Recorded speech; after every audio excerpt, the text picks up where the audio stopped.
अच्छा जी, Kaif 2 Kaif 5 lecture 93 start करें।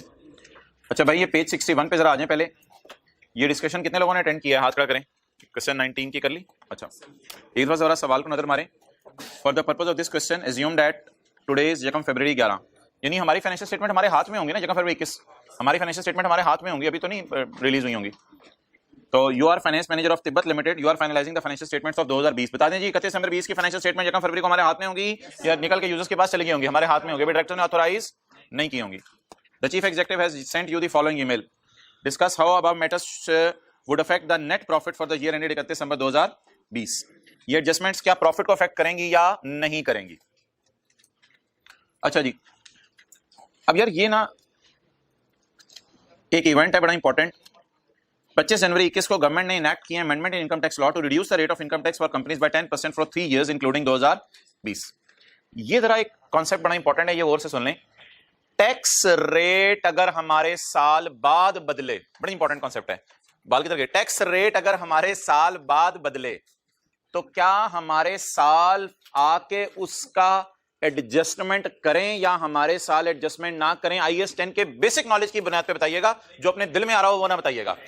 क्या कोई सर्कमस्टांसेस एग्जिस्ट करते थे कि हुकूमत ने रेट चेंज किया?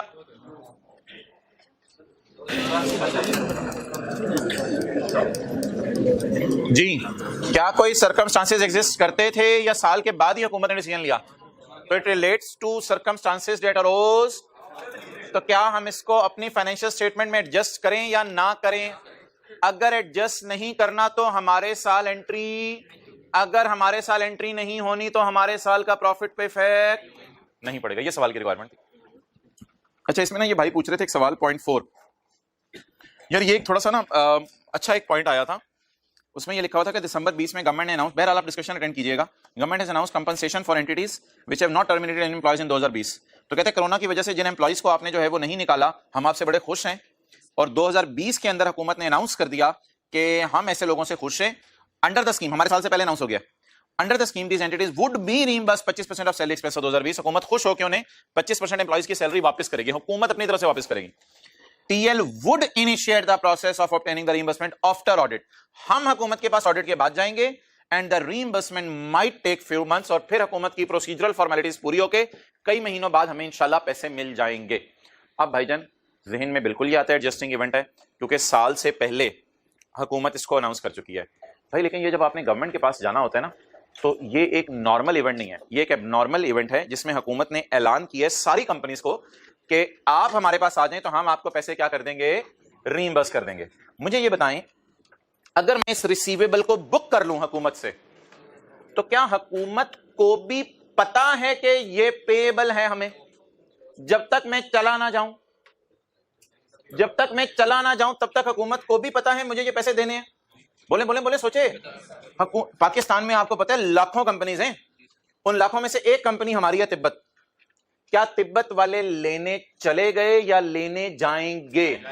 लेने जाएंगे। तो मैंने यही डिस्कशन में आपसे बात की थी कि अभी हम पैसे लेने नहीं गए, असूली तौर पे मैं मान रहा हूं ये मेरा रिसीवेबल है और कोई मुझे इस रिसीवेबल से रोक नहीं सकता। लेकिन भाई ऑडिट के बाद ये सारी फॉर्मेलिटीज पूरी होंगी तो मेरा मांगना जरूरी है अगले बंदे के देने के लिए।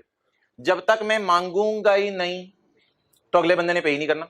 तो अगर मैं मांगूंगा तो अगला बंदा पे करेगा ना। अगर ईयर एंड से पहले मैं जा चुका होता और पैसे अभी ना मिले होते तो फिर तो मैं कहता रिसीवेबल फ्रॉम गवर्नमेंट है। अभी ऑडिटर्स पूछेंगे भाई रिसीवेबल फ्रॉम गवर्नमेंट है, बताओ क्या क्या डॉक्यूमेंट्स है आपके? मैं कहूंगा मेरे पास तो कोई डॉक्यूमेंट ऐसे नहीं, मेरा इरादा है इंशाल्लाह जाने का, हुकूमत से मांगने का। तो ये थोड़ा सा डेलिकेट सा पॉइंट है, सारी बातें कोई ना कोई एक दो पंगा डालता है। आप दूसरी जस्टिफिकेशंस भी दे सकते हैं, बहस ना बढ़ाएं। हाँ चलें बढ़ा लें। एंटाइटल्ड वो तो फील कर रहा है, लेकिन जाने के बाद पैसे मिलने हैं या सोच पे पैसे मिल जाएंगे? वर्चुअली सर्टन में आपको याद है इंश्योरेंस कंपनी एग्री कर लेती थी, सप्लायर एग्री कर लेता था, जज फैसला सुना देता था। तो मुझे तो उस किस्म की बात नहीं लग रही, शायद ICAP का भी जो बंदा सोच रहा था उसने ये वजह सोची है। बहरहाल चीजें यार थोड़ी जजमेंटल हैं इस सवाल में। हाँ पूछो। उसने अनाउंस कर दिया, हमारा जाना जरूरी है या वैसे भी बांट देगा। अब बेनजीर इनकम सपोर्ट के पैसे हैं, कई लोगों को पता 10 सालों से ATM कार्ड इस्तेमाल नहीं किया उन्होंने, तो बस हुकूमत के पैसे हैं, ठीक है वो नहीं जाते तो हुकूमत के पैसे हैं। क्या चीज हमारे लिए रिजर्व नहीं रखे होंगे? लाखों कंपनी के लिए हुकूमत ने अनाउंस किया, उन लाख में से जो 10,000 जाएंगे उनको मिल जाएंगे, जो नहीं जाएंगे हुकूमत को नहीं उनको देगी। जाना जरूरी है ना, इसके लिए जाए बगैर तो नहीं अगले को इल्हाम हो जाना। तो कुछ इस किस्म की वजह थी, शायद इसी वजह से एग्जामिनर ने ये सोच के ये जवाब दिया इसका। क्या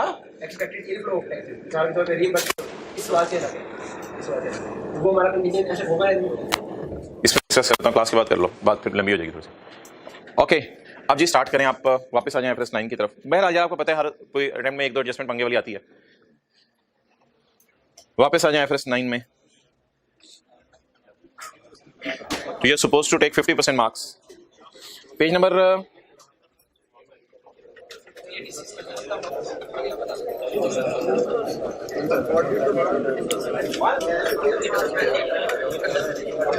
पेज नंबर 177, पेज नंबर 177।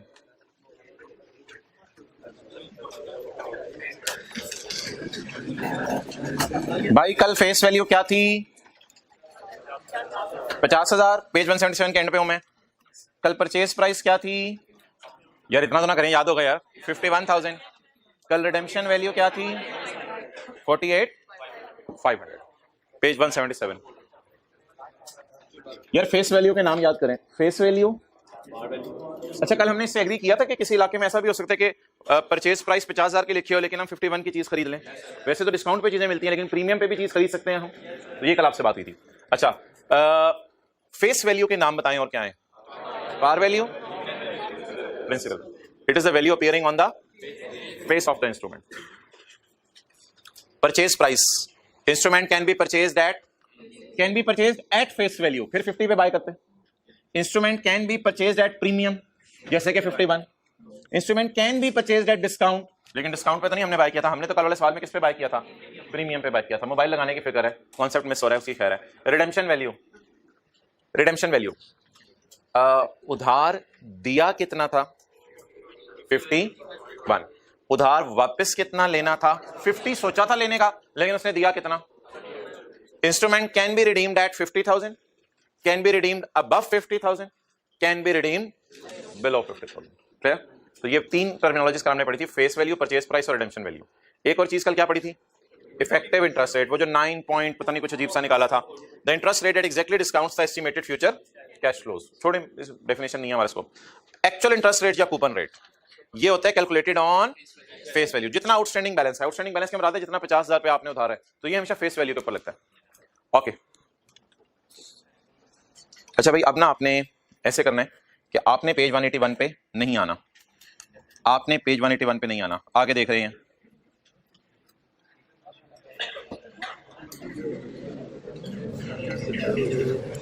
ये चारों कॉलम जबानी फिल कर दें, कैलकुलेटर पकड़ के जबानी फिल कर दें, पेज पे ना आए। ये पेज 181 है। सवाल मेरा क्या है? What is purchase price? ये चारों, चुप चुप चुप ना बताओ ना, चारों फिल करें अलग अलग, कि शायद कैलकुलेटर की जरूरत एक दो में ना भी पड़े, जबानी हो जाए।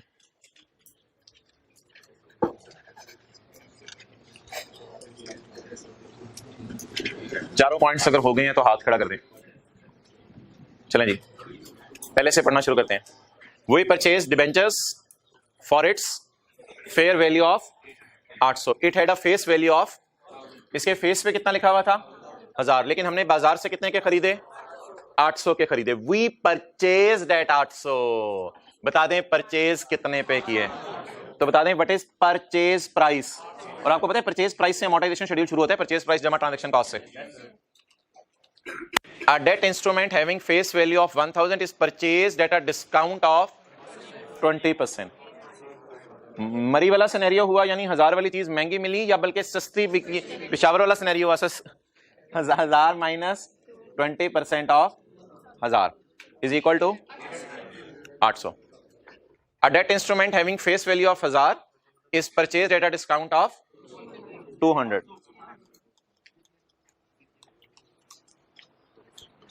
An entity acquires 6%। 6% तो कूपन रेट होता है। अभी मैं आपको ये सफा खुलवाऊंगा थोड़ी देर में। 6% कौन सा, फिर आप नोट भी कर लीजिएगा चीजें, अभी ना खोलें। ये कूपन रेट होता है जो फेस पे लिखा होता है, जैसे कल 12% था। An entity acquires a 6% 1000 rupees 1000 term finance certificate, a financial asset for 800। An entity acquire TFC for 800। तो what is the purchase price? 800। Clear? अच्छा, अब जरूरी नहीं कि 0.3 में भी सबके जवाब एक ही हों। 0.3 करें, रिडेम्पशन वैल्यू।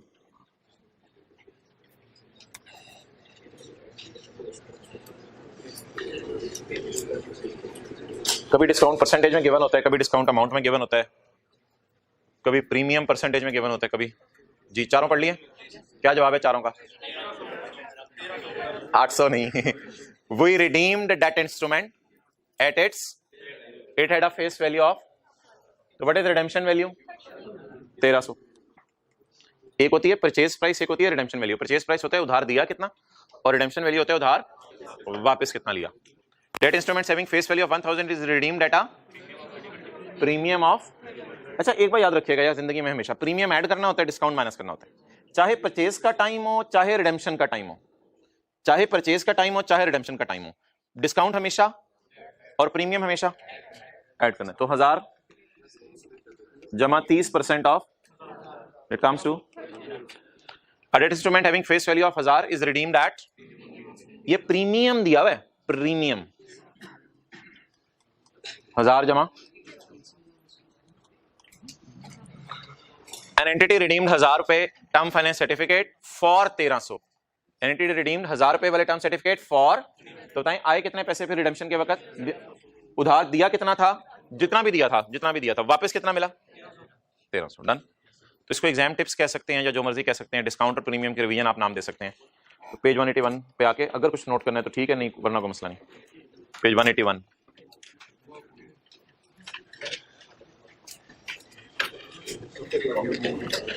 अच्छा ठीक है, ये कूपन रेट है 6%।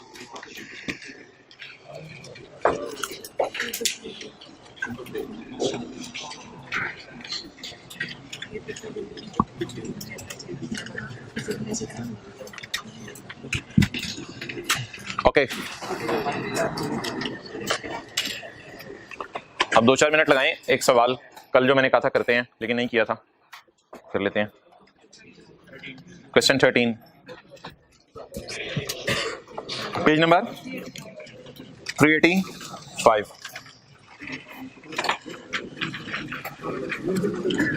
We purchase 430 debentures. हमने कितने डिवेंचर खरीदे हजरात? 430। पेज 385।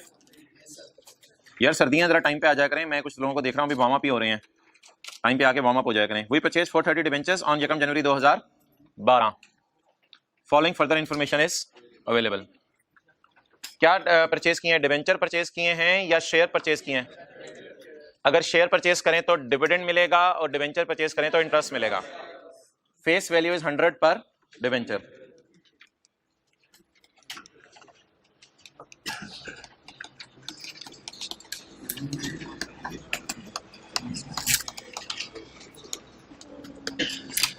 जी, कितने डिवेंचर परचेज किए हैं?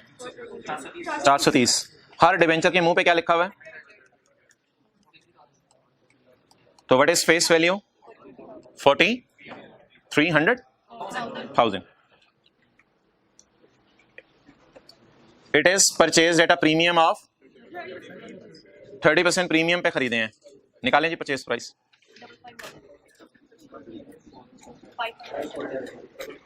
43,000 इंटू 130% भी तो कर सकते हैं ना यार, या जमा 30% ऑफ। अच्छा, डिस्काउंट्स आपको पता है माइनस होते हैं चीजों में से, प्रीमियम ऐड होते हैं, प्लस 30% ऑफ। जी 55। यार अफसोस की बात है 43,000 वाली चीज हमें 55,900 में बाय करनी पड़ी। 43,000 वाली चीज 55, शायद हम इसलिए महंगी बाय करने को तैयार हो गए, कोई हमें इंटरेस्ट वगैरह मिलने की उम्मीद होगी जिस वजह से हम तैयार हो गए। तो आगे पढ़ें जी। Transaction cost is 2000 is carries interest at the rate of, हमें इंटरेस्ट नहीं मिलना। इंटरेस्ट हमें जो एक कमाया वाला जरूर होगा, मिलना कोई नहीं इंटरेस्ट। ऐसे भी जीरो कूपन बॉन्ड भी होते हैं, यानी जीरो कूपन बॉन्ड से मुराद है डिबेंचर। अच्छा, ये जीरो कूपन डिबेंचर है, यानी हमें इंटरेस्ट कोई नहीं मिलना। Tenure is 3 years. लेकिन हमें जब उधार वापस आएगा इतना ज्यादा प्रीमियम मिल जाएगा कि शायद हम बाकी सारी चीजें करने को तैयार हैं, ट्रांजैक्शन कॉस्ट भी पे करने को तैयार हैं। जब उधार दिया है उस वक्त ज्यादा उधार देना पड़ा, लेकिन जब वापस लेंगे तो बहुत ही ज्यादा वापस मिल जाएगा। तो आज वैसे खरीदते हुए गम हो रहा था, महंगी चीज मिल रही थी, लेकिन जब उधार देंगे तो 55,900 देंगे, लेकिन जब वापस मिलेगा तो बहुत ही ज्यादा वापस मिलेगा। अच्छा, फेस रिडेम्पशन वैल्यू बताएं जी कैसे निकलेगी? 43,000 पे ही लगाना है सब कुछ जमा। ये तीन बेसिक चीजें हैं जो सवाल शुरू करने से पहले बेशक वर्किंग में एग्जामिनर को शो कर दिया करें, जहां भी आपकी मर्जी है। 64500। उधार के मुंह पे क्या लिखा था? 43, लेकिन अमोर्टाइजेशन शेड्यूल कहां से स्टार्ट करेंगे? 55,900 जमा ट्रांजैक्शन कॉस्ट से, और सवाल को एंड करते हुए आखिरी इंटरेस्ट के साथ क्या फिगर डालेंगे? 64। अमोर्टाइजेशन शेड्यूल में क्या जाएगा? परचेज प्राइस जमा ट्रांजैक्शन। अमोर्टाइजेशन शेड्यूल एंड किस पे होगा? 64500 पे। जो कूपन रेट है 0% वो किस पे निकालेंगे? 43,000 पे। क्लियर? चलें जी। अमोर्टाइजेशन शेड्यूल कहां से बनाते हैं, किसी को याद हो? कल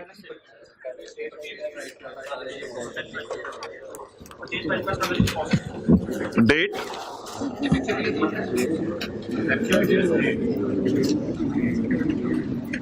एट द रेट ऑफ, ना यार इफेक्टिव जीरो नहीं है। होमवर्क नहीं किया कल वाला? ये कौन बोला यार? होमवर्क हो गया था कल वाला? होमवर्क तो होमवर्क की थी जी। 3.66। कल आपने माइक्रोसॉफ्ट एक्सेल पे देखा था, ये रेट काफी हैवी किस्म का होता है, पॉइंट्स में आता है, इफेक्टिवली रेट जो निकलता है। आगे जी, तीसरा कॉलम कौन सा होता है? मैं इधर क्यों आया हूं? सॉरी, मैं इधर क्यों आया हूं? तीसरा कॉलम कौन सा होता है? Cash receive. इसमें हमने इंटरेस्ट भी लेना होता है, तो इसमें 0% इंटरेस्ट आएगा ऑन फेस वैल्यू, 0% इंटरेस्ट आएगा फेस वैल्यू पे। और इसके बाद अच्छा, शुरू कहां से करना होता है? Purchase price plus transaction cost. Transaction cost capitalise कर रहे हैं हम। What is the purchase price? 55,900।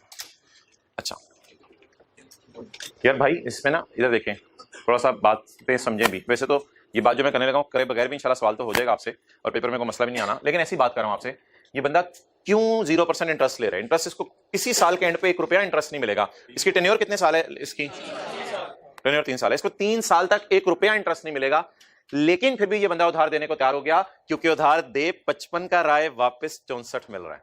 तो यही इसकी कमाई है सारी। उधार दे 55 का रहा है और वापस, शायद इस वजह से ये डील करने को तैयार हो गया कि मैं इंटरेस्ट अगर मुझे नहीं भी दोगे तो कोई मसला नहीं, तो जब उधार वापस आएगा, उधार दिया, उधार दिया, उधार वापस मिला, तो इधर से इसने कमा लेना। इसे इंटरेस्ट ना भी मिले तो फिर भी कुछ ना कुछ ये कमा लेगा। चलें जी, परचेज प्राइस बताएं यार। 55 ट्रांजैक्शन कॉस्ट। अब ट्रांजैक्शन कॉस्ट की ना आपको अलग से एंट्री नहीं करनी पड़ेगी, वो जमा होकर यहां खुद ही एंट्री हो जाएगी। 57900। डेट यकम जनवरी। चलें जी, अब आप बता दें 31/12/12 को 57,900 लिखें कैलकुलेटर पे, इस पे लगाएं इफेक्टिव रेट 2121। ये इंटरेस्ट कमा रहा है, ये 2121, ये इंटरेस्ट कमा रहा है 2121। मिलेगा नहीं, मिलेगा इसे कोई नहीं, बस कमा रहा है। अब बता दें जी फेस वैल्यू क्या है हजरात? हिम्मत करके, हिम्मत नहीं हारनी हौसला। फेस वैल्यू क्या है? Coupon rate. कल तो 12% मिल रहा था, आज तो 12% भी नहीं मिल रहा, तो 0 इंटरेस्ट मिला पहले साल के एंड पे। ये पहले साल का इंटरेस्ट हो गया, ये कमाया, ये मिला। इसको नेगेटिव लिखा करना है 60021। 31/12/13 पकड़े 60021, मल्टीप्लाई करें 3.6638 से 2199। फेस वैल्यू पकड़ें 50,000 मल्टीप्लाइड 43,000, 43,000 50,000 कल वाली थी, 43 मल्टीप्लाइड बाय 0%, 6220। असल में शायद इंटरेस्ट कंपाउंड होता जा रहा है, अब एंड पे जाके एक दफा मिलेगा वो, जब आप उधार वापस लेंगे तो। 31/12/14 3 साल टेन्योर पूरे हो गए। 6220 इंटू 3.6638 2280। यार अब आपने खाली ना जीरो नहीं डालना, अब आपने जीरो का मिला, आखिरी साल आपको मिला होता है, इंटरेस्ट मिला और आपको रिडेम्पशन वैल्यू मिलेगी 64,500। भाईजान फेस वैल्यू कहीं नहीं डालनी होती वर्किंग में, सिवाय इसके कि फेस वैल्यू पे क्या निकालना होता है, इंटरेस्ट। वर्किंग में डालना क्या होता है, पर चेज प्राइस और एंड पे रिडेम्पशन वैल्यू। जी, रिडेम्पशन वैल्यू, उधार वापस मिला, उधार दिया, रिडेम्पशन वैल्यू 645, इन दोनों को टोटल करें। अच्छा, किताब में ना ये दोनों टोटल इधर इस साइड पे हुए होते हैं, किताब में आप देखेंगे अगर कहीं भी है तो ये दोनों जो टोटल हैं वो इधर हुए हैं। जी, जवाब 0 आ गया। चलें, पहले साल की एंट्रीज आप लिख लें, फिर दूसरे तीसरे साल की जरूरत नहीं है, पहले साल की खाली में लिखवा देता हूं। ये कम जनवरी 12 की डेट डालें और ये कम जनवरी 12 की डेट डाल के लिखें इन्वेस्टमेंट डेबिट कैश क्रेडिट 57,900 से। ये कम जनवरी 12 इन्वेस्टमेंट इन डिवेंचर डेबिट, नहीं पहली वाली पहले करने दें, कैश क्रेडिट। भाईजान किसी को अंग्रेजी याद हो या उर्दू, कमाया मिला, कमाया मिला, कमाया मिला, ठीक है। उधर होता था आया कमाया, ऑपरेटिंग लीज में आया कमाया, इधर पहले कमाया फिर मिला। जी, कमाया, बुक करें इंटरेस्ट, P&L में ले जाए इंटरेस्ट कितना 2121। तो कल वाला सारा कुछ भी नहीं है, इस सवाल में से ऐसे टाइम जाया करो। जी, इन्वेस्टमेंट इन डिवेंचर ना, कैश डेबिट मिला। वैसे ये एंट्री के पेपर में जरूरत नहीं थी, पेपर में अगर आप ये एंट्री नहीं भी करेंगे तो कोई मसला नहीं होगा, लेकिन कंसिस्टेंसी के लिए, समझने के लिए एंट्री कर लें। तो देखें ट्रांजैक्शन कॉस्ट की ना यहां अलग से एंट्री नहीं हमें करनी पड़े।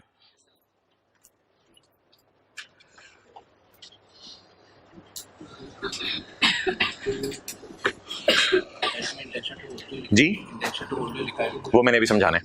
दूसरी कंपनी पे करे फिर नाम लिखेंगे।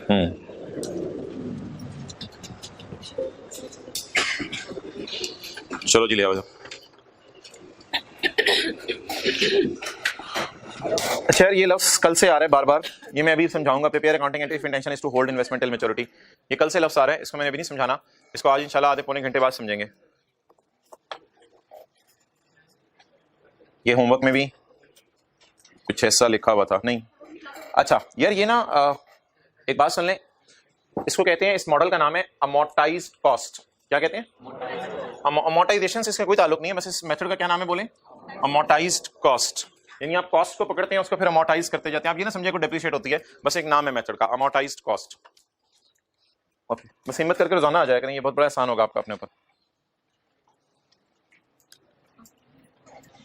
आ जाए जी पेज 388 पे। जी भाईजान, हम शुरू करने लगे हैं।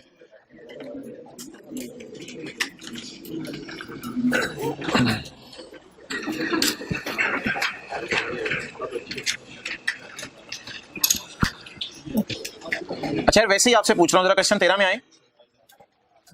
क्वेश्चन 13 में ये 3 साल का टेन्योर था, हमने उधार दिया कितना था 55। उधार दिया, मैं आउटफ्लोज और इनफ्लोज बना रहा हूं। उधार दिया कितना था, पहले साल कितना इंटरेस्ट मिला, दूसरे साल, तीसरे साल। हमने उधार भी दिया था और ट्रांजैक्शन कॉस्ट भी इनकर की थी 200 रुपए की, 2000 रुपए की, और आखिर में मिला कितना था 64,500। इसको मैं पॉजिटिव साइन के साथ लिख रहा हूं। हम क्यों इस अरेंजमेंट पे तैयार हो गए थे जीरो इंटरेस्ट के ऊपर, क्योंकि मैंने उधार दिया कितना था 55, उधार वापस कितना मिला, तो शायद हम जीरो कूपन रेट पे भी तैयार हो गए थे, क्योंकि हमें पता था कि जिस वक्त उधार वापस मिलेगा उस वक्त अच्छा खासा पैसा मिल जाएगा। देखिए हमारे आउटफ्लोज कम है, आउटफ्लोज कम है और इनफ्लोज, इसलिए शायद हम इस अरेंजमेंट के लिए तैयार हो गए थे। हमने उससे कहा था इंटरेस्ट ना भी दो, आखिर में तो मुझे ज्यादा पैसे दे देना। इंटरेस्ट के नाम से नहीं, वो तो किस नाम से दे रहा होगा, प्रीमियम के नाम से। लेकिन हमने मैचिंग कॉन्सेप्ट को सामने रखते हुए वो जो हमें फायदा हो रहा था उसको 3 सालों पे स्प्लिट करके इंटरेस्ट बुक कर दिया।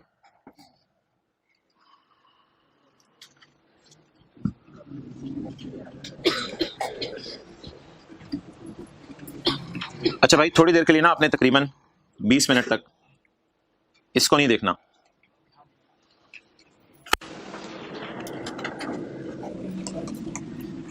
डू नॉट वॉच, इसको नहीं देखना।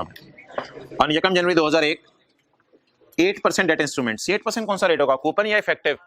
कूपन, यानी कि जो फेस के ऊपर उसके लिखा होगा 8% debt instruments having face value of 10,000।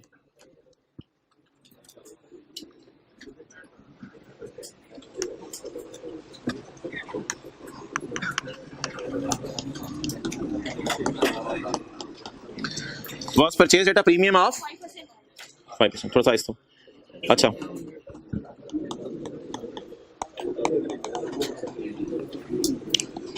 मुझे लग रहा है मैं अकेला ही लगा हुआ हूँ। 10,000 plus 5% of 10,000 is equal to 10,000। Transaction cost attributable to this transaction is 500। Revision हो रही है, कुछ भी नहीं है।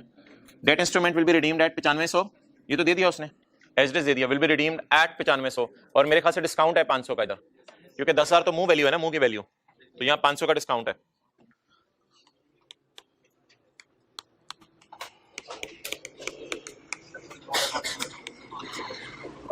और ये कम जनवरी 2005, ओ तेरी खैर, 2001, 2002, 2003, 2004, 4 साल का लोन है ये। Interest will be received at the end of, eight the rate of 8%, eight the rate of, accounting year and is 31 December every year. Effective rate is 4.065%। Effective rate कितना है? 4.065%। असल में भाई इफेक्टिव रेट एक्चुअल रेट से कम क्यों है ये सुन लें। इफेक्टिव रेट एक्चुअल रेट कितना है इंटरेस्ट, हम क्या समझ रहे हैं हम कितना कमा रहे हैं, लेकिन हकीकत में कितना कमा रहे हैं। ये क्यों रेट गिरा? जब आपने चीज खरीदनी थी ना, तो 10,000 वाली चीज आपको 500 रुपए महंगी मिली, 500 का ये नुकसान हुआ, 500 का ये नुकसान हुआ। जब आपने चीज वापस की, समझ लें कि जब उधार आपको वापस मिल गया, तो फिर आपको सिर्फ कितने पैसे मिले? इधर भी आपको 500 का नुकसान हुआ, इधर भी आपको 500 का नुकसान हुआ। 10,000 किसी बंदे को उधार देना था, दिया कितना? 500, यहां नुकसान हुआ। उससे 10,000 वापस लेना था उधार, सिर्फ उसने कितना वापस किया? 500 का नुकसान इधर हुआ, 500 का नुकसान इधर हुआ, और 500 का नुकसान इधर हुआ। इत्तफाकन तीनों नुकसानों की अमाउंट बराबर है। ये 1500 का नुकसान है। इस 1500 के नुकसान ने 8% के रेट को गिरा के 4.065% कर दिया। क्लियर? तो दैट इज द रीजन जो कल मैंने आपसे शेयर की थी। ज्यादा भी हो सकता है, ज्यादा भी हो सकता है, कोई मसला नहीं। ज्यादा कब होता? मैं मिसाल के तौर पे इधर 10,000 है, इधर मैं 9800 लिख दूं, इधर मैं 9800 लिख दूं, और उधर जो है 9500 की जगह 15,000 लिख दूं, फिर ज्यादा भी हो सकता है। 8% से बढ़ के जो है वो 10%, 12% पे भी जा सकता है, कोई भी रीजन हो सकती है। क्लियर? अच्छा, इसको आपने वॉच नहीं करना, जो मैंने डब्बे में ले लिया।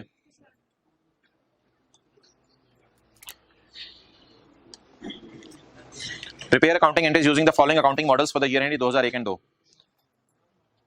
भाई ये ना, इधर भी 3 मॉडल हैं, इधर 2 मॉडल नहीं है। शेयर्स में 2 मॉडल थे, यहां कितने अकाउंटिंग मॉडल हैं? 3। एक हमने कर लिया है पिछली क्लास में, अभी आपने रिक्वायरमेंट नहीं पढ़नी।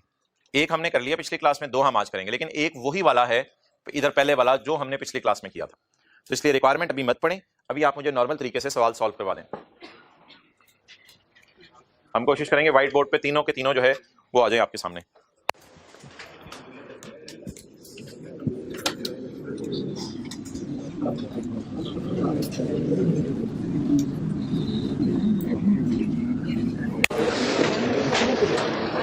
किस किस साल की एंट्रीज करनी है? 2001 की और 2000, लेकिन वैसे इसका टेन्योर 2001, 2, 3, 4 साल है इसका टेन्योर, लेकिन हमने जो है सिर्फ कितने सालों की एंट्रीज करनी है, इसलिए अमोर्टाइजेशन शेड्यूल पूरा बनाएंगे या जितना चाहिए। और दूसरी मेरी बात का जवाब दीजिएगा, फिर रिडेम्पशन वैल्यू आखिरी साल डालते होते हैं, तो रिडेम्पशन वैल्यू सवाल में मैंने निकाल के रख तो ली है, लेकिन मुझे शेड्यूल में इसलिए डालनी पड़ेगी कि आखिरी साल की एंट्रीज नहीं मांगी हुई। तो रिडेम्पशन वैल्यू ठीक है, अच्छी बात है, हमने पता तो है हमें रिडेम्पशन वैल्यू, लेकिन कहीं डालनी नहीं पड़ेगी क्योंकि आखिरी साल नहीं मांगा हुआ। तो शुरू कहां से करते हैं? Purchase price plus transaction cost. चलें जी, requirement number A, working number 1, date, effective rate at the rate of, और कूपन रेट कूपन रेट जिसको मैं रिसीव्ड भी कह सकता हूं, coupon rate at the rate of 8% on face value, और आखिरी कॉलम बैलेंस। और शुरू कहां से होगा? Purchase price plus transaction cost. जी परचेज प्राइस, परचेज प्राइस बोले 10,500। 3 वैल्यूज सही होती हैं सवाल शुरू करते हुए, लेकिन उसमें से यूज अभी परचेज प्राइस होगी 10,000 जमा transaction cost. Transaction cost is 500।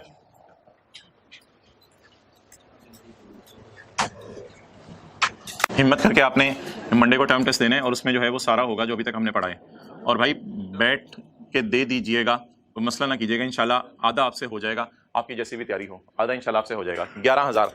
आगे चलें जी, आप बता दें जी what is the effective rate 4.0। Calculator पकड़ें। 11,000 जरा 4.0, पहले ये डेट बता दें क्या थी? 31/12/1। 11,000 जरा 4.065%, 447। कूपन रेट जो आपने लगाना होता है ना फेस वैल्यू, यानी कि जितना उसने इंटरेस्ट देना है 10,000, 10,000 का 8%,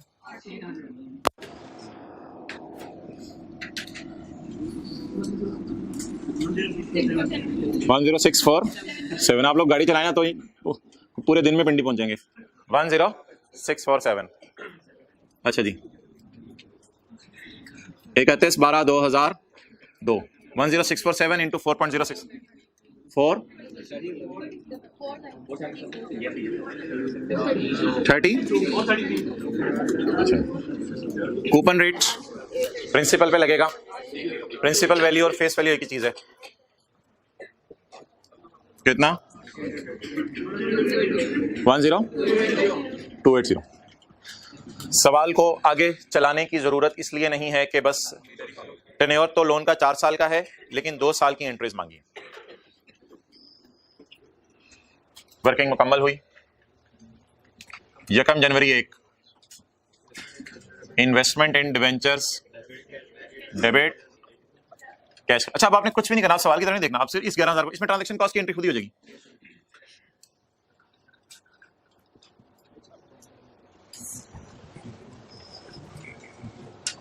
इकतीस 12/1। कमाया कितना?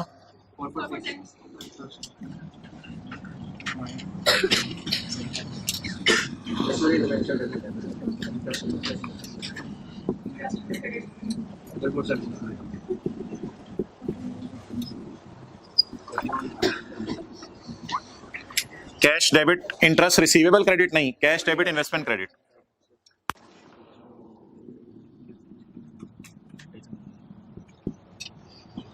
पहला साल खत्म हुआ, अब दूसरा साल शुरू होने लगा। कमाया मिला, ब्लू मार्कर लेने दो भी। 31/12/2002। It is all revision. इस तरह का हम पे 1 2 3 तीसरा चौथा सवाल करें आज। Investment in debenture debit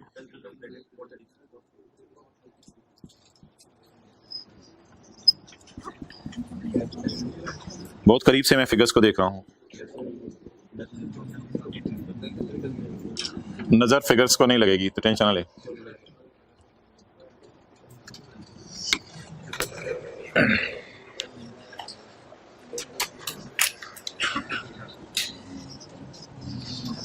SOCI सिर्फ मैं P&L बना रहा हूं, ओसीआई की जरूरत नहीं है।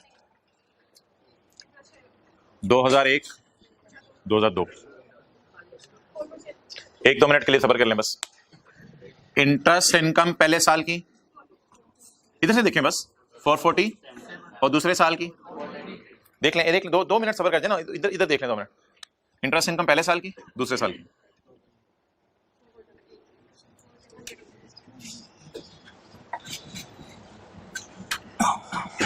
Seats over. Balance sheet, assets, investment. अभी करंट नॉन करंट की बहस मेरे से ना कीजिएगा, ये किसी दिन कर लेंगे टाइम निकाल के, बस एसेट्स में फिलहाल डालें। इन्वेस्टमेंट इन डिबेंचर्स ना इधर से देखने की जरूरत नहीं, बस ये 10। इसमें अभी कोई करंट नॉन करंट की कभी बहस टाइम मिला तो कर लेंगे, कोई इतनी इंपॉर्टेंट नहीं है। बस ये 31/12/1 का कैरी डाउन ये है, और 31/12/2 का कैरी डाउन ये 10647। चलें जी जी जी लायबिलिटी में डालेंगे कुछ हिस्सा क्योंकि मैं ज्यादा मिल गया और कमाया अपने काम में। नहीं, वो रिसीवेबल था, बुक होता जा रहा है, रिसीव ऐसे ऐसा होता जाएगा, कोई मसला नहीं है भाई। ये कैरी डाउन उठाए मैंने 106 से 10280।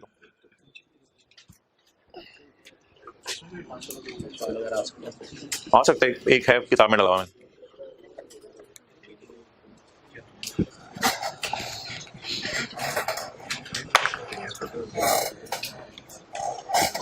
पार्ट ए मुकम्मल हुआ।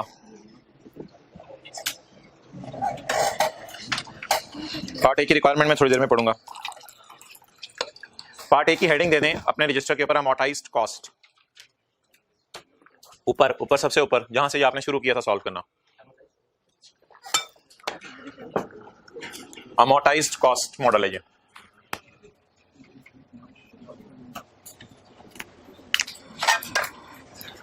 अमोर्टाइज्ड कॉस्ट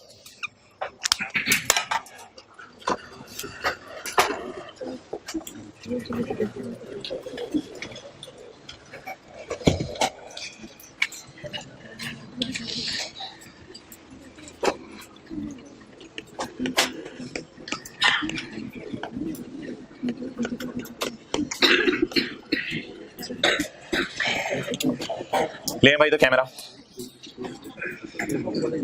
जी भाई अब बड़ी इंपॉर्टेंट डिस्कशन होने लगी है जीटी रोड मोटरवे टाइप, क्योंकि इधर भी डिसाइड करना होता है कितने मॉडल हैं और उनको कैसे टेकअप करना है।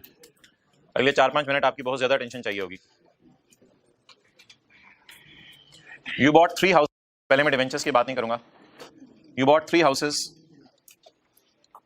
आपने 3 हाउसेस बाय किए।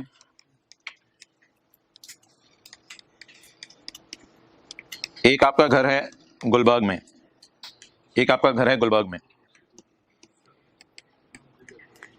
आपने उसे रेंट आउट कर दिया, आपने उसे रेंट आउट कर दिया फॉर 30 ईयर्स। आपने उसे रेंट आउट कर दिया फॉर 30 ईयर्स। 30 साल का आपने किसी से मुआहदा किया, 30 साल के लिए उसे घर किराए पे दे दिया आपने। मुझे ये बताएं, आप इस घर की फेयर वैल्यू डीलर से हर साल के एंड पे जाकर लगवाएंगे या इस घर, यार बातें सुन लो यार, बातें सुन लो, ये तो बड़ी इंपॉर्टेंट बातें हैं। आप इस घर की फेयर वैल्यू डीलर से हर साल के एंड पे जाके लगवाएंगे या आप लीस्ट इंटरेस्टेड होंगे इसकी फेयर वैल्यू में? एक्सेलेंट, आप लीस्ट इंटरेस्टेड होंगे फेयर वैल्यू में, because you are only interested in rental income. You are only interested in, जो 30 साल के लिए किसी से वायदा हो गया कि घर तुम्हें मैं किराए पे देता हूं, तो बस बात खत्म होगी। आपकी नियत ही है आपने इससे क्या कमाने, किराया कमाने। अब अगर कोई आके बता दे भाईजान गुलबर्ग में माशाल्लाह घरों की प्राइसेस बढ़ गई हैं, आप कहेंगे मेरी बला से मैंने तो किराया लेना होता है जैसे, और मेरे तो आगे प्रोग्राम भी कोई नहीं, बस ठीक है तुम प्राइसेस तो चीजों की बढ़ती हैं बड़े, मेरी बला से मैंने इससे सिर्फ क्या लेना है, किराया लेना है। अब आपका किस में आप इंटरेस्टेड होंगे? रेंटल और फेयर वैल्यू गेन कमाना आपकी इंटेंशन नहीं होगा। कैसे पता चला? 30 साल के लिए आपने घर किराए पे दे दिया, पीछे क्या रह गया? दूसरा आपका जो घर है वो है जी बहरिया टाउन के अंदर, वो आपने जो किराए पे दिया है तो उधर किराए पे आपने एग्रीमेंट किया है, ऐसे मिसाल दे रहा हूं, एग्रीमेंट किया है 5 इयर्स का जो कि कैंसलेबल है at end of each year. आपको पता है जब घर लोग किराए पे देते हैं तो वो कहते हैं यार हमें 1 साल का आपको नोटिस देके घर छुड़वा भी सकते हैं, जो कि cancellable at end of each year, ठीक है। और यू मे सेल इट, और आपके अंदर की बात यह है, you may, I may, you पर भी यू लिखा हुआ चले, you may sell it if a good opportunity arise. अगर एक गुड अपॉर्चुनिटी अराइज होगी तो आप इसको बेच भी सकते हैं। आपने ये सोचा है, इसलिए आपने मुआहिदा ही ऐसे स्ट्रक्चर किया है कि अगले बंदे को कहा है मैं मुआहिदा किसी भी वक्त क्या कर लूंगा, कैंसिल कर लूंगा। डन। अच्छा, आप मुझे बता दें क्या आप किराए में इंटरेस्टेड होंगे? जी बिल्कुल, क्योंकि आप किराया, जब तक आप घर किराए पे चढ़ा हुआ है किराया भी लिया करेंगे, किराया छोड़ा नहीं करेंगे। आप किराए में इंटरेस्टेड होंगे, आप बार बार पता चलवाया करेंगे कि इस घर का किराया मुझे मिला या नहीं मिला। अपने एजेंट्स वगैरह को कहेंगे जल्दी जाओ किराया लेके आओ, लेकिन बार बार डीलर्स की दुकान पे जाके इसकी फेयर वैल्यू भी पता चलवाएंगे, क्योंकि आपकी क्या नीयत है इस घर के पीछे। अगर अच्छी अपॉर्चुनिटी निकल आई तो मैंने इसे, इसलिए आपने एग्रीमेंट ही ऐसे ड्राफ्ट किया कि 5 साल का मुआहिदा किया, उसे कहा 7 साल बाद मैं कैंसिल करा सकता हूं, तू भाग जी। फिर मैं तेरे से कोई पक्का मुआहिदा नहीं करा लॉन्ग टर्म किस्म का। तो रेंटल इनकम में भी इंटरेस्टेड होंगे, plus plus plus fair value पता चलाया करेंगे डीलर से जाके, तो इसकी फेयर वैल्यू में भी इंटरेस्टेड होंगे। और एक आपका जो घर है वो घर है आपका जी मिसाल के तौर पे इजमीर सोसाइटी के अंदर। तो जो इजमीर सोसाइटी के अंदर आपका घर है, वहां आपने घर बाय किया है, आपने bought for sale, bought for sale, आपने खरीदा इसलिए कि कोई अच्छा ग्राहक निकला है तो इसको बेच दूंगा। हाँ, कोई 1-2-3 महीने को कोई किराए पे आके रह ले तो आप उसे कहेंगे यार वो आपकी मर्जी है, मैंने एक दिन के नोटिस पे छुड़वा लेना घर, ये मैंने बेचने के लिए लिया हुआ है। तो कोई करीबी बंदा था, उसने कहा यार हमारे घर में शादी हो रही है तो आपका घर खाली पड़ा है, यार कोई 2-4-10 दिन के लिए हमें दे दें। फिर कोई और बंदे आ गए, यार आपका घर खाली पड़ा है, हमारी पार्किंग का मसला पड़ा है, यार आप अपने घर के अंदर पार्किंग दे दें। जितना अर्सा आपके पास घर रहेगा, आप रेंटल इनकम कमानी है कमाते नहीं, वो आपकी मर्जी है, लेकिन आपकी नीयत क्या है? इसको बेचना। आप सिर्फ किस में इंटरेस्टेड होंगे? फेयर वैल्यू में। लेकिन अगर किराया आ जाएगा तो इनकार नहीं करेंगे। लेकिन यहां पे रेंटल इनकम को आप एक तरह का तोहफा समझेंगे, आपकी नीयत रेंटल इनकम कमाने की नहीं होगी, लेकिन अगर आ जाएगा तो इनकार भी नहीं करेंगे। क्लियर? तो same is the case for debentures, same is the case for debentures. Debentures भी मार्केट में ट्रेड होते हैं शेयर्स की तरह। अब अगर एक बंदे की नीयत है कि मैंने डिबेंचर होल्ड करना है टिल मैच्योरिटी, यानी मैंने जो उधार किसी बंदे को दे दिए हैं पैसे, डिबेंचर मैंने खरीद लिए हैं, डिबेंचर मेरी पॉकेट में ही रहने हैं 30 साल तक। अब आप डिबेंचर्स के इंटरेस्ट इनकम में इंटरेस्टेड होंगे सिर्फ, क्योंकि अब आपकी नीयत है डिबेंचर को जेब में डाल के इंटरेस्ट कमाना। हाउस की जगह डिबेंचर और रेंट की जगह जहन में रखें इंटरेस्ट इनकम। अगर आपने डिबेंचर होल्ड कर लिए हैं और लॉन्ग टर्म नीयत से होल्ड कर लिए हैं, आप डिबेंचर से सिर्फ क्या आने में इंटरेस्टेड होंगे? इंटरेस्ट कमाने में इंटरेस्टेड होंगे। लेकिन अगर आपने डिबेंचर खरीदे हैं but you may sell if a good opportunity arise, लेकिन अगर आप अब पूरी बातें ना पढ़ें, साथ साथ 100% चीजें लिंक नहीं होती, वो समझाना मकसूद है। अगर आपने डिबेंचर खरीदे हैं और आप चाहते हैं आई मे सेल दीज डिबेंचर, ये सारा नोट ना कीजिएगा, ये कोई इन्वेस्टमेंट प्रॉपर्टी मैं नहीं समझा रहा, इन्वेस्टमेंट प्रॉपर्टी के रूल ही अलग हैं। हाउस किराए पे देने वो इन्वेस्टमेंट प्रॉपर्टीज होती हैं, उनके रूल अलग हैं, उनके ये भी रूल नहीं है, पता नहीं। तो अगर आपने जो है वो डिबेंचर इस नियत से लिए हैं कि इनसे इंटरेस्ट भी कमाता रहूंगा, 1 साल 2 साल 3 साल 6 साल इंटरेस्ट कमाता रहूंगा, लेकिन अगर प्राइस लग गई इसकी तो मैं बेच भी सकता हूं, तो फिर आप इसके किस किस में इंटरेस्टेड होंगे? इंटरेस्ट इनकम में भी और डिबेंचर की फेयर वैल्यू में भी। अभी तक जितने सवाल मैं कर रहा हूं, मैं उसमें डिबेंचर्स की कैरिंग अमाउंट ले रहा हूं, फेयर वैल्यूज नहीं ले रहा। कल से डिबेंचर्स की कोई फेयर वैल्यू मैंने आपको सवाल में गिवन नहीं की, इसको तो कैरिंग अमाउंट कहते हैं ना, जितने बैलेंस शीट्स में नजर आ रहे हैं। और अगर आपने डिबेंचर खरीदी इसलिए है कि किसी से आपने सुना था डिबेंचर भी महंगे हो जाते हैं, तो फिर तो जितना अर्सा आपके पास डिबेंचर पड़े रहेंगे इंटरेस्ट तो आता ही रहेगा, तोहफे के तौर पे इंटरेस्ट तो आता ही रहेगा। लेकिन जो डिबेंचर बड़े बड़े महंगे हो रहे हैं, असल में आप वही प्राइस जानने में इंटरेस्टेड होंगे। क्लियर? तो कितनी नियत से डिबेंचर लिए जा सकते हैं? एक लॉन्ग टर्म नियत से टू अर्न इंटरेस्ट ओनली, जिसमें आपको इंटरेस्ट भी आएगा और फिर आखिरी साल आपका प्रिंसिपल भी वापस मिलेगा। तो अगर आपने डिबेंचर 10 साल के लिए ले लिया तो इसमें आपको 10 साल इंटरेस्ट आएगा और 10 साल बाद आपका प्रिंसिपल भी वापस मिल जाएगा। इन डिबेंचर्स को तो आप सिर्फ उनके इंटरेस्ट इनकम में इंटरेस्टेड होंगे, लेकिन अगर आपको अच्छी अपॉर्चुनिटी मिली और डिबेंचर बेचने की नियत भी आपकी हुई तो फिर आप इंटरेस्ट इनकम भी रिकॉर्ड करते रहेंगे और साथ साथ फेयर वैल्यू गेन भी रिकॉर्ड करते रहेंगे। लेकिन अगर डिबेंचर आप इस नियत से लें कि लिए ही बेचने की नियत से हैं, तो फिर फेयर वैल्यू में इंटरेस्टेड होंगे, लेकिन कुछ ना कुछ इंटरेस्ट आता ही रहेगा, वो ना चाहते हुए भी आता रहेगा अगर आपके पास पड़े हुए, वो एक तोहफा होगा। तस्वीर खींचनी है खींच लें, मैं नोट करने का इसका टाइम नहीं देना, मैं सवाल की रिक्वायरमेंट्स पढ़ने लगा हूं।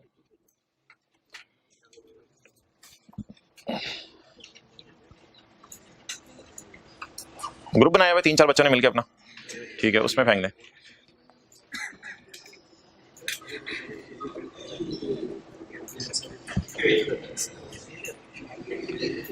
इस आइडिया के ऊपर ये स्टैंडर्ड बेस करता है,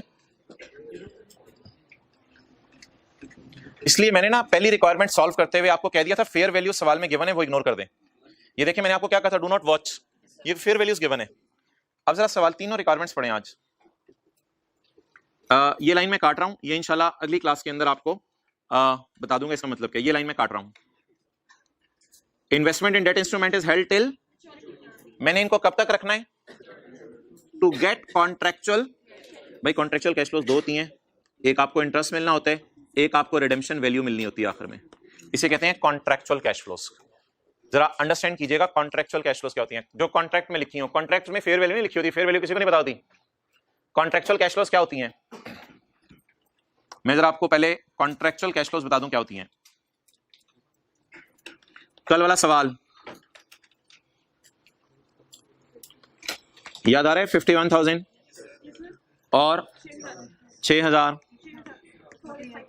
48। इस सवाल में मैंने कहीं आपको फेयर वैल्यू नहीं दी थी, तो 51,000 तो आपकी इन्वेस्टमेंट हो गई ना।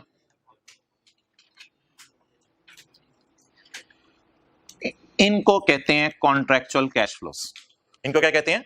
क्योंकि एग्रीमेंट में आप लिखवाते हैं मुझे तुमने 6000 इंटरेस्ट देने हैं, मुझे तुमने 6000 इंटरेस्ट देने हैं, और जब उधार वापस लूंगा मैं कितना वापस लूंगा 48। तो ये होती है मोहतरम कॉन्ट्रेक्चुअल कैश फ्लोज। इसमें फेयर वैल्यू नहीं आती, क्योंकि आपको पता है 6000 और 6000 क्या है, 6000 और 6000 क्या है, और 48,500। भाई ये बड़ी इंपॉर्टेंट बातें हो रही हैं, एक बात भी आपने मिस कर दी, मसला हो जाएगा। रिडेम्पशन वैल्यू और इन दोनों को मिला के क्या कहते हैं, कॉन्ट्रैक्ट में लिखी हुई cash flows, contractual cash flows. जी मोहतरम, आउटफ्लो कॉन्ट्रेक्चुअल कैश फ्लो नहीं है, वो तो बस हो गया करने के बाद अब आप देखते हो कॉन्ट्रैक्ट में मिलना क्या आपका, इसलिए कह देते हैं प्रिंसिपल और इंटरेस्ट। तो 51 पे करके अब कॉन्ट्रेक्चुअली आपको कितना मिलना है, 6,000 इंटरेस्ट मिलना है, और एंड पे कितना मिलना है 48,500। It is called as contractual cash flow. अब इसमें कहां है फेयर वैल्यू, कहीं नहीं है फेयर वैल्यू। फेयर वैल्यू तो बाजार की वाली होती है, ना कि कॉन्ट्रैक्ट में लिखी हो। फेयर वैल्यू तो रोजाना चेंज हो रही होती है, वो कैसे कॉन्ट्रैक्ट में आ सकती है। ओके अच्छा, अब अगर पेपर में कोई ऐसी लाइन आ जाए जैसे हमारे सवाल में लिखी हुई है, investment in debt instrument is held till maturity, उधार जब तक वापस नहीं आ जाएगा तब तक डेट इंस्ट्रूमेंट मेरी जेब में ही रहेंगे, ये तो लॉन्ग टर्म नियत होगी। फिर टू गेट, उनसे मैंने सिर्फ प्रिंसिपल इंटरेस्ट लेना है, बाजार में नहीं बेचना, नहीं बेचना, सिर्फ क्या लेना है, प्रिंसिपल इंटरेस्ट। छोटा सा ऊपर लिखें, इट मींस बाजार में नहीं बेचना, क्योंकि मैंने कॉन्ट्रेक्चुअल कैश फ्लो देनी है।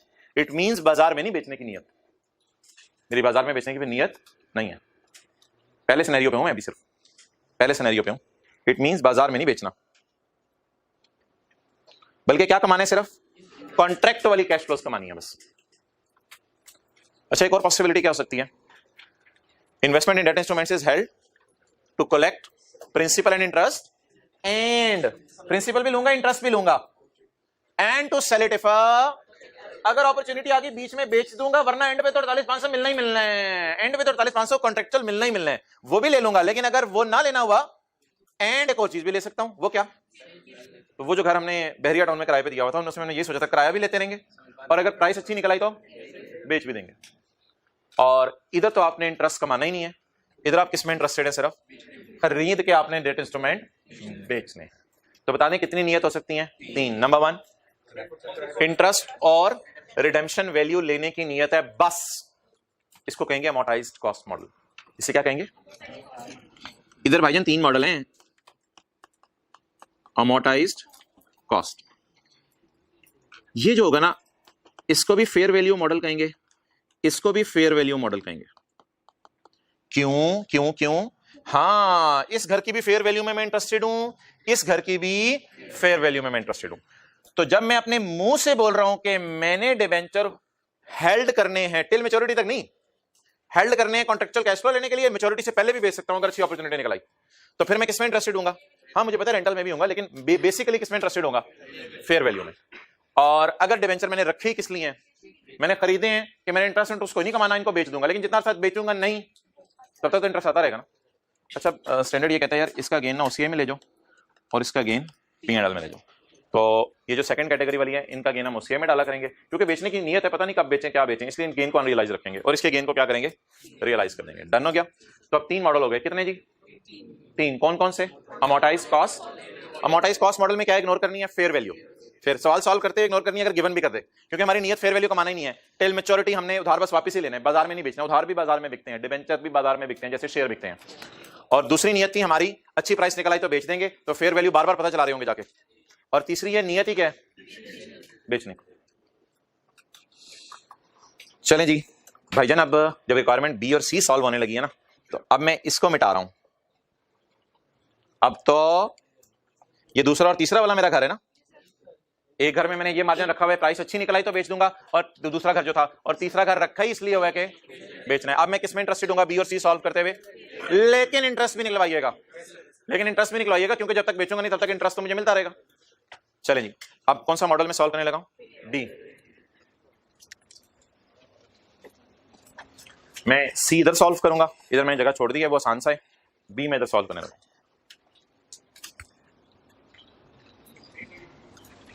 फेयर वैल्यू थ्रू ओसीआई, इसका बड़ा लंबा सा नाम है FET OCI, fair value through OCI. अच्छा, ये वर्किंग कॉपी पेस्ट करनी है, ये वर्किंग कॉपी पेस्ट करनी है, लेकिन आगे 3 कॉलम और डालेंगे, क्योंकि बीवी को फेयर वैल्यू से कंपेयर करेंगे। ये बीवीज हैं, इनको फेयर वैल्यू से कंपेयर करेंगे। तो 3 कॉलम आगे और डालने हैं, तो 1 2 3 4 5 6 7 7 कॉलम अब मैं बनाऊंगा। Date, effective interest at the rate of 4.065% और कैश रिसीव्ड या कूपन रेट, और आगे 3 कॉलम और डालें। बैलेंस लिख दें, कैरिंग अमाउंट लिख दें, जो मर्जी लिख। अच्छा जी, शुरू यहीं से किया करना है ये मॉडल भी। Purchase price plus transaction cost 11,000, शुरू यहीं से किया करना है। Purchase price plus transaction cost, ये क्या आ गया? यकम जनवरी 1, as it is copy paste कर लें बेशक। 447 10647 31/12 बोलें। 433 800, दोबारा करें सारी। अब मैं 3 कॉलम और डालने लगा आगे।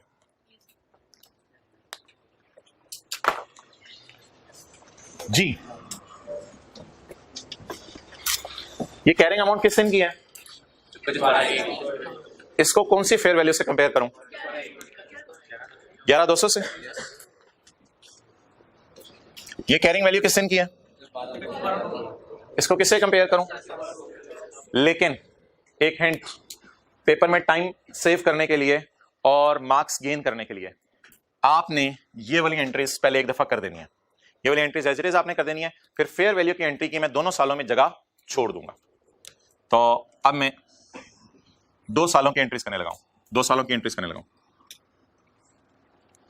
चलिए जी, यकम जनवरी 2001, एंट्री 11,000 की बताएं जी। Investment in debenture cash credit कितना जी? 11,000। 31/12/1 447 की एंट्री। इन्वेस्ट, यार वही रेपिटेशन हो रही है सारी। Investment in debenture debit, interest income credit.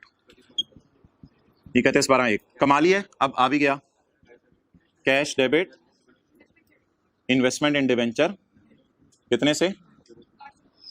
एक एंट्री की मैं जगह छोड़ रहा हूं 31/12/1 को, जो मैंने इसको फेयर वैल्यू पे लेके जाना है, उसकी मैं जगह छोड़ रहा हूं। 1 मिनट सब्र करें, अगले साल की एंट्रीज में सामने कर देता हूं ताकि जरा कॉन्सेप्ट अच्छा क्लियर हो जाए। अब ये कौन सा साल शुरू होने लगा? 2002 में क्या मैं डिवेंचर दोबारा खरीदूंगा, इंटरेस्ट कमाऊंगा, मिलेगा भी। 31/12/2002 investment in debenture debit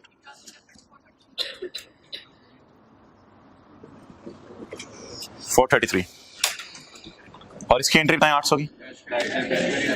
cash debit investment in debenture जो कल करवाई थी सारी।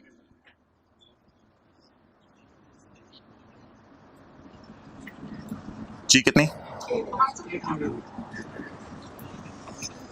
एक एंट्री की मैं जगह छोड़ देता हूं 31/12/2002 को, जो इसका कौन सा गेन या लॉस आने? फेयर वैल्यू गेन या लॉस। चले नोट करो।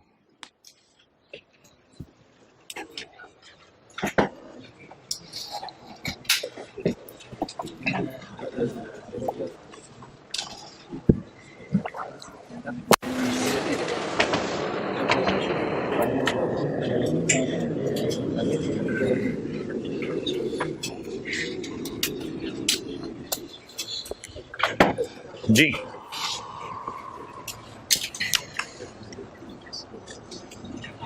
फेयर वैल्यू ये क्या थी? Carrying amount.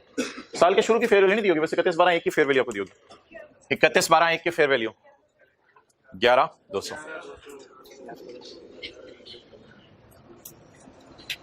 11,200। 31/12/2002 की फेयर वैल्यू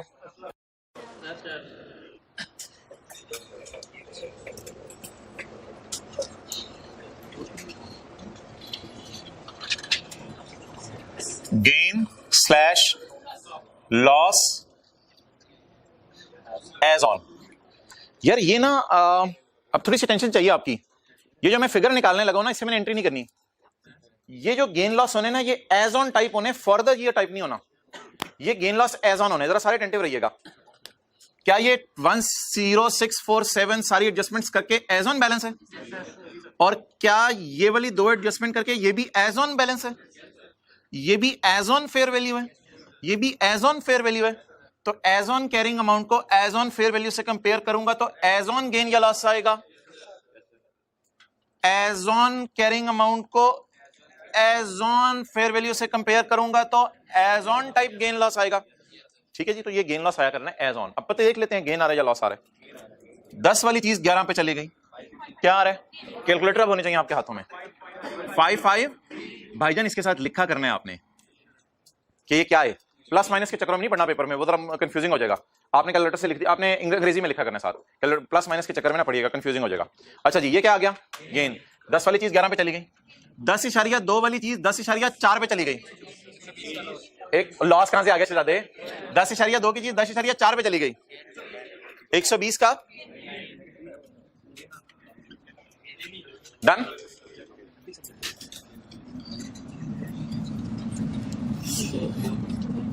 अब मुझे गेन लॉस कौन सा चाहिए? For the year. अब जरा अटेंटिव रहिएगा। आज तक का गेन कितना है? बड़ी टेंशन चाहिए भाई, यही तो फिगर इंपॉर्टेंट है। इधर आपने क्या कमाल किया है, एफीज लिखी है, डिफरेंस निकाल दिया, ये समझने वाला कॉलम। इधर मैंने उंगली रखी है, आज तक का गेन कितना है? कोई पुराना गेन, ये उंगलियों के इशारे देखने आपने। इधर मैंने गेन निकालना है इस साल का, आज तक का गेन कितना है? कोई पुराना गेन, तो जो गेन आज तक का है वो फिर इसी साल आया है, तो इसके साथ क्या लिखूं? 553 का, जिसकी एंट्री मैंने अभी इधर करनी है। आप अटेंटिव हो जाए।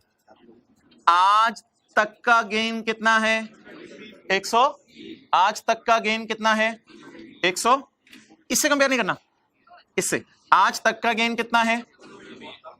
पुराना गेन एज ऑन। क्या मैं कह सकता हूं ये बीडी गेन है, ये सीडी गेन है, ये ब्रॉड डाउन गेन है, ये कैरी डाउन गेन है?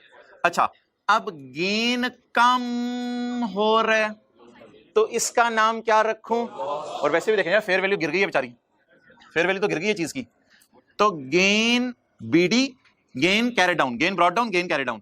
गेन कम हो रहा है, इसका नाम अंग्रेजी में क्या रखूं? गेन कम हो रहा है। लॉस, कितना लॉस आया? इन दोनों का डिफरेंस 433, इसका नाम लॉस। अजीब दिमाग की फिरकी घुमाई है। दोबारा देख लें, आसान सी चीजें हैं। पहले क्या आया भाईजान? Carrying amount. फिर सवाल से क्या उठा ली? Fair value. ये चीजें एज ऑन टाइप हैं, तो गेन भी किस टाइप का आएगा? As on type. पहले जरा तरतीब से चलें। 10 वाली चीज 11 पे जा रही, गेन डन। अच्छा, 10.2 वाली चीज 10.4 पे जा रही, 120 का गेन। ओके, अब मुझे गेन जिससे मैंने जर्नल एंट्री करनी है for the year type gain loss चाहिए। तो फॉर द ईयर कैसे निकलेगा, इसके लिए जरा देखते रहिए उंगलियों के इशारे। मुझे गेन इस साल का चाहिए, कोई पुराना गेन, तो जो गेन आज तक का है वो फिर इसी साल आया है। मुझे गेन इस साल का चाहिए, आज तक का गेन कितना है? पुराना गेन, गेन ब्रॉड डाउन और गेन कैरेड डाउन। गेन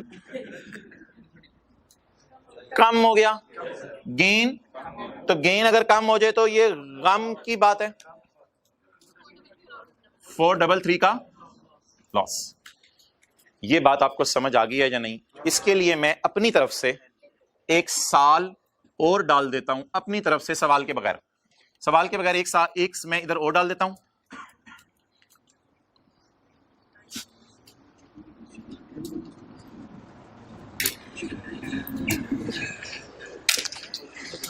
$140 का गेन है। इधर उंगली रखें, इधर उंगली रखें। BD gain, CD gain carry down, broad down gain और कैरी डाउन गेन, ये तो गेन बढ़ गया गेन। तो इधर मैं क्या लिखूंगा? 20 का गेन। क्लियर? ये मैंने ज्यूम किया 140 गेन, मैंने ज्यूम किया था 140 गेन। डन। चलो यार, अब इसकी ना जर्नल एंट्री किया करेंगे, इसकी जर्नल एंट्री किया करेंगे। गेन रिकॉर्ड करने की एंट्री बताएं। इन्वेस्टमेंट इन डिवेंचर्स डेबिट कितनी 553 और फेयर वैल्यू रिजर्व भाईजान ओसीआई में लेके जाने हैं। फेयर वैल्यू रिजर्व ओसीआई में कितना 55 ब्लू मार्कर।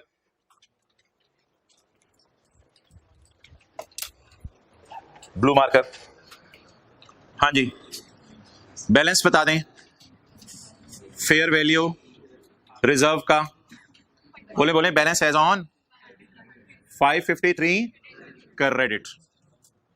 ये बैलेंस शीट में जाना है ब्लू वाला, ये बैलेंस शीट में जाना है। वो बातें तो याद है ना पुरानी वाली।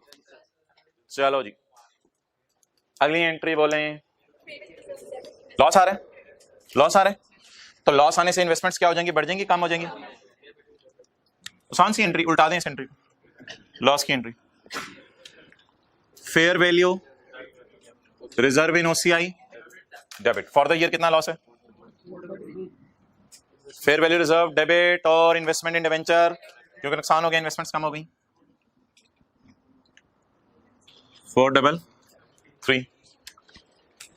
चलें बैलेंस अब निकालना है जो बैलेंस शीट में जाना है। हिम्मत करवाएं बैलेंस क्रेडिट कितना था पड़ा हुआ 553, डेबिट कितना पड़ा वर्सेस क्रेडिट पड़ा हुआ था 553 का, इसमें डेबिट पड़ा 433 का। वही 120 का वो एज ऑन टाइप निकला है ना, एज ऑन ये 120 गेन निकला है एज ऑन टाइप। तो आज तक का गेन कितना निकला, क्रेडिट निकला 120।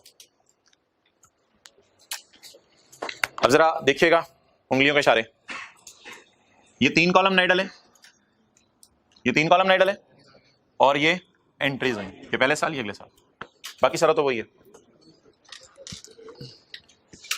खुला टाइम बच गया, 15 मिनट बच गए तीसरे मॉडल के लिए। हाँ जी भाईजान बैलेंस शीट P&L बनवाएं।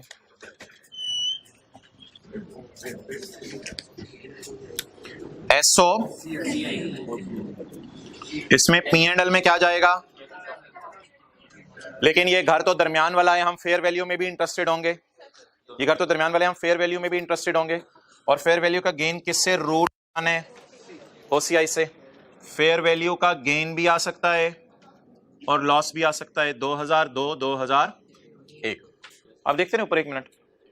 इंटरेस्ट इनकम बता दें फॉर द ईयर 447। अब सारे डंडे रहिएगा जरा। ओसीआई फॉर द ईयर या as on, for the year. For the year black से ब्लू से, ब्लैक से, या तो एंट्री से देख लें या फिर ये भी फॉर द ईयर अवेलेबल है, जहां मर्जी से देख लें। अच्छा जी for the year gain positive, for the year loss 433। चलें नोट थोड़ा सा ना इधर जो सर नीचे करो, उधर 1 मिनट फिगर देख ले, वो रिलैक्स होके बैठ जाओ जरा। अच्छा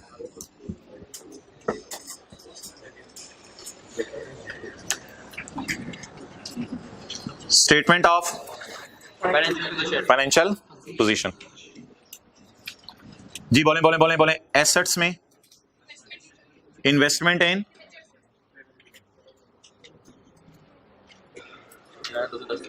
बताएं बताएं बताएं बताएं बताएं। एग्री करते हैं बैलेंस शीट में ये फिगर जानी है। फेयर वैल्यूज ले जाऊं, कैरिंग अमाउंट्स ले जाऊं, फेयर वैल्यूज ले जाऊं, कैरिंग अमाउंट ले जाऊं। कुछ बच्चे कहते हैं सवाल से उठा लें, सवाल से उठा लें, आपकी मर्जी है, सवाल से उठा लें आप ना, बस सवाल से उठा लें, खत्म करें बात। कैरिंग वैल्यू से सवाल में अवेलेबल है। आपको पता है ईयर एंड पे एसेट रीवैल्यू होता था तो उतने भी बैलेंस शीट में आ रहा था, सवाल से उठा लें, जहां मर्जी। कैरिंग अमाउंट से उठाऊं, फेयर वैल्यूज उठाऊं, फेयर वैल्यूज बोले 11,210। Anything else, anything else. As on type जाएगा कहां पे, इक्विटी में। इक्विटी, इक्विटी शेयर कैपिटल्स वगैरह मैं नहीं लिख रहा, चलें शेयर कैपिटल लिख देता हूं एक। Fair value reserve, fair value reserve. Credit 553, तो क्रेडिट तो खुशी की बात है, बस 553 ऐसे लिख रहे हैं। नेगेटिव 120 नहीं, प्लस 120, प्लस 1। ये भी खुशी है, एज ऑन तो खुशी है ना, एज ऑन तो खुशी है ना, तो वेरी इजी। ऑल प्रेजेंटेशन क्या? हाँ वहां से खा लें ऊपर से।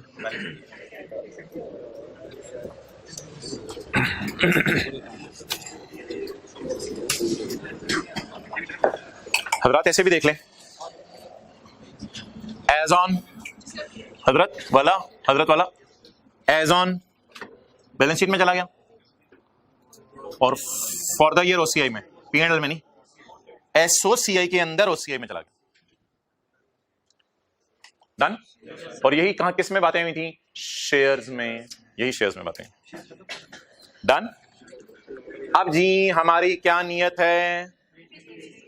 अब हमारी क्या नियत है बेचने की? तो भाई यहां पे वही काम कर लें जो उधर किया था, prepare T account, prepare T account. No, इसको अमोर्टाइजेशन वर्किंग कह दें, वो जो डेट, इफेक्टिव रेट और सारी वाली working. No amortisation working, no amortisation working, बल्कि क्या प्रिपेयर करें उसकी जगह? टी अकाउंट प्रिपेयर करें। दूसरा मॉडल हमारा खत्म हुआ, आप किसकी तरफ मूव करें? जिसमें हम इंटरेस्टेड ही किसमें है? फेयर वैल्यू में। फेयर वैल्यू, क्योंकि हमारी नियत क्या है? इसको बेचा, पता नहीं मुझे बेचा या नहीं वो छोड़ें, लेकिन हमारी नियत क्या है? सिर्फ बेचने की। ये तो सादा सादा सा। अब कौन सी रिक्वायरमेंट शुरू होने लगी? यहां से यहां तक क्या थी? ये सारी। अब क्या रह गई? सी। वर्किंग नंबर 2 थी ये, working number 2।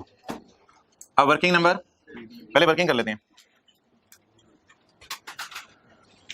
Investment in debenture, investment in debenture. मेरे भाई मुझे बता दें, परचेज प्राइस पे, बातें गौर से सुने, परचेज प्राइस पे रिकॉर्ड करूं या P&L मॉडल में ट्रांजैक्शन कॉस्ट डाल के रिकॉर्ड करूं? 10,500 पे रिकॉर्ड करूं या ट्रांजैक्शन कॉस्ट डाल के रिकॉर्ड? 10,500 पे।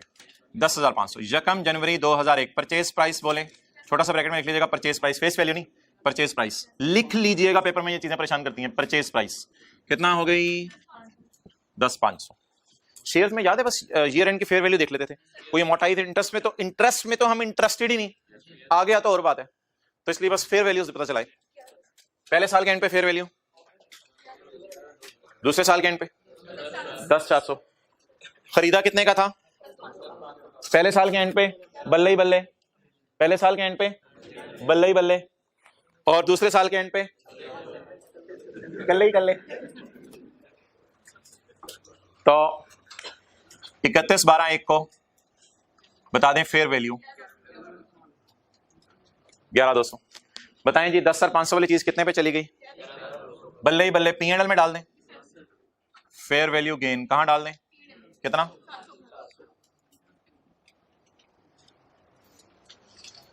पहला साल मुकम्मल हुआ, एंट्री में कराता हूं मैं नॉट अ गुड। ओके, अच्छा कैरी डाउन को क्या बनाएं?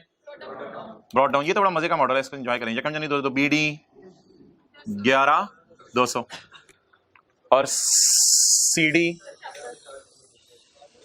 10,400। वापस आ जाए 10,400। 31/12/2002 कैरी डाउन लॉस भाई, फिर हमारे 800 का लॉस सा निकलवाएं 800।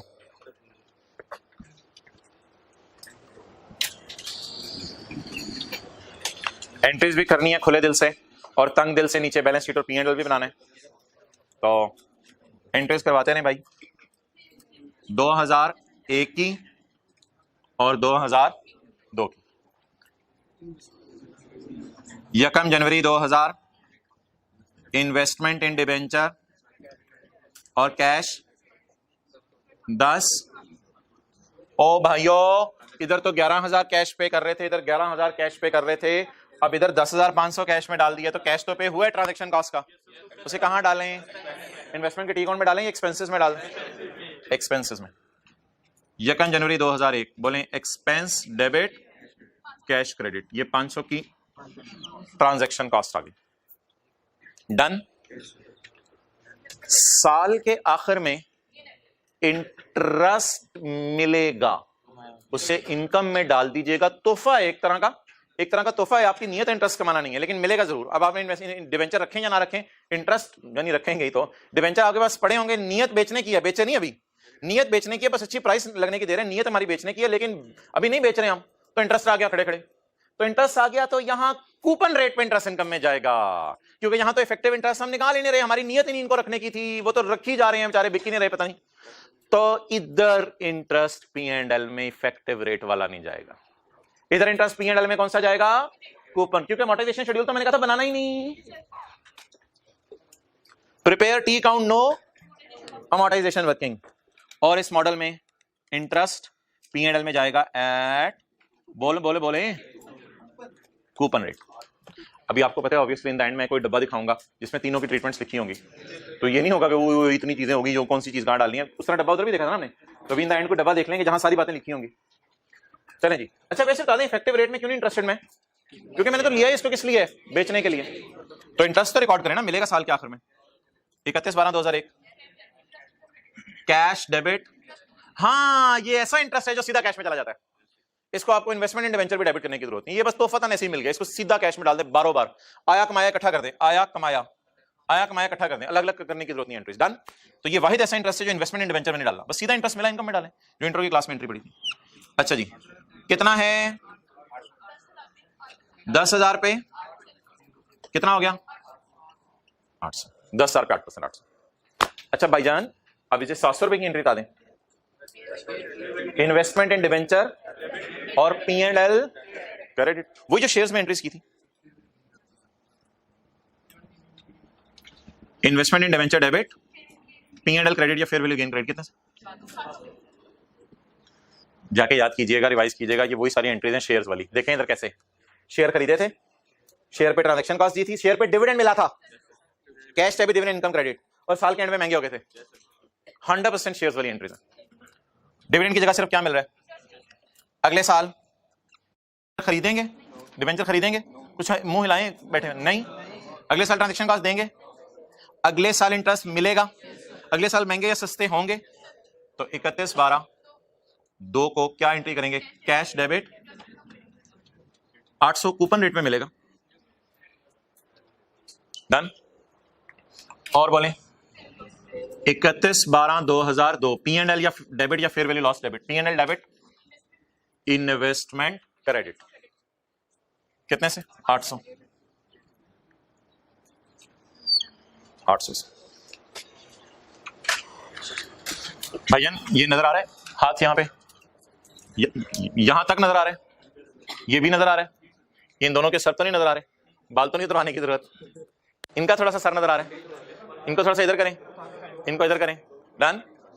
अच्छा जी क्या बनने लगा है, P&L, और ये तो आप खुद ही बनवा दें, इसमें क्या P&L SOCI, उसमें P&L जी, बोले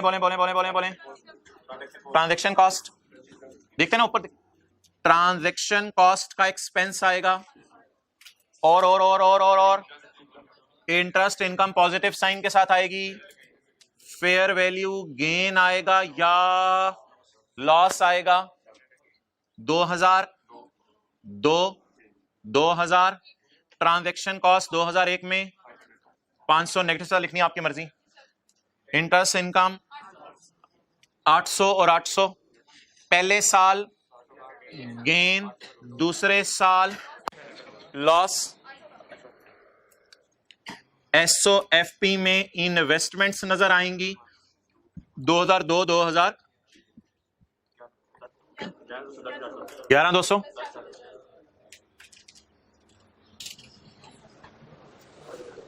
सवाल मुकम्मल हो गया।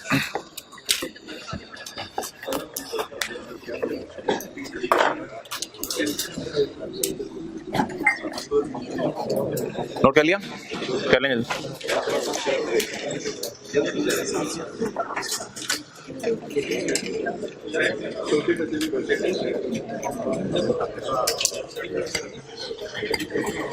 नजर आ रहे हैं?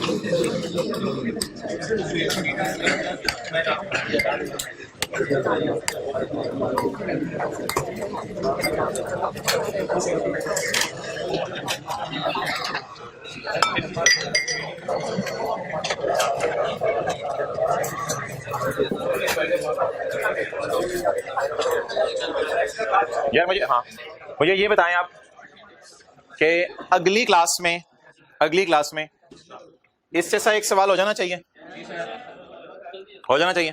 और एक इस जैसा भी जरा नजर मारने के लिए हो जाना चाहिए, तो कोई हर्ज नहीं। लेकिन अब आप लोगों ने 2 से 3 मिनट अटेंशन देनी है, बातें बड़ी आसान थी। 2 से 3 मिनट अटेंशन देनी है। पहले इधर से देख लें क्या क्या नए कॉलम डले हैं, कितने नए कॉलम डले, और उसकी वजह से फेयर वैल्यू की एंट्री होगी। अच्छा, इधर कुछ भी नया नहीं किया, 100% शेयर्स वाला मॉडल अप्लाई किया, ट्रांजैक्शन कॉस्ट को एक्सपेंस में डाले, डिविडेंड की जगह क्या रिकॉर्ड किया, लेकिन किस रेट पे, कूपन पे। डन। अच्छा, अब भाई पेज कौन सा बनेगा जिसमें ये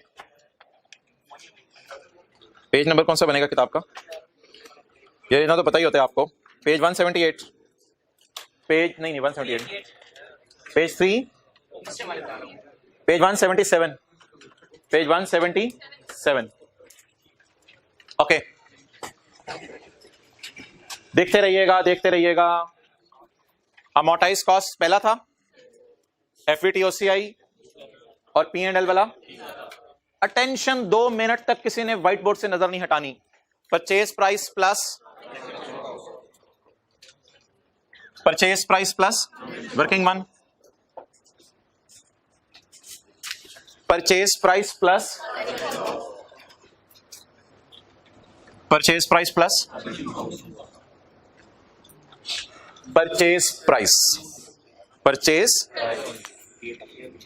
price done. amortization calculation, amortization will not be, इधर लिख लें टी काउंट प्रिपेयर करना है,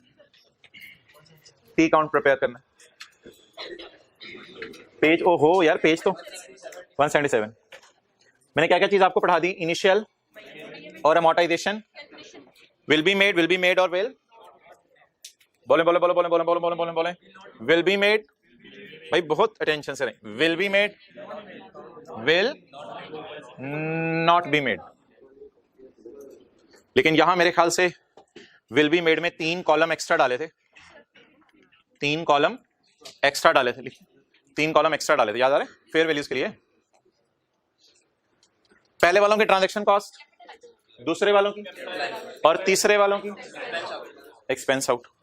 इंटरेस्ट इनकम पहले वालों की, दूसरे वालों की, नॉमिनल को कूपन कर लेना, कूपन रेट। बता रहे हैं, अब जरा कंफर्टेबल फील करें। ओके, मेजरमेंट एट यानी बैलेंस शीट डेट के ऊपर, the date will appear at opening balance plus interest minus received is equal to closing, it will not be taken to पहले वाला, opening balance plus interest minus cash is equal to closing, और fair value ignore. मजा आ रहा है, मजा आ रहा है। Fair value will be ignored. The amortised cost calculation will be first made plus investments are revalued to with gain loss taken to. Done, ये दूसरा मॉडल। और तीसरा, the investments are revalued to with gain loss shown in P&L। The investment are revalued with gain loss shown in P&L। और ये मैंने आपको बताया हुआ, इसको काट दें, आखिरी कॉलम काट दें। डन जी। अब जाते जाते मेरे सवाल, पहले 2 मॉडल्स में कौन सा रेट, इफेक्टिव रेट पे P&L में जाएंगे, और तीसरे मॉडल में, पहला सवाल। दूसरा सवाल, फेयर वैल्यू अगर सवाल में गिवन हो पहले मॉडल में और दूसरे और तीसरे मॉडल में गिवन हो, यूज करेंगे। खत्म करो क्लास, कोई होमवर्क नहीं है।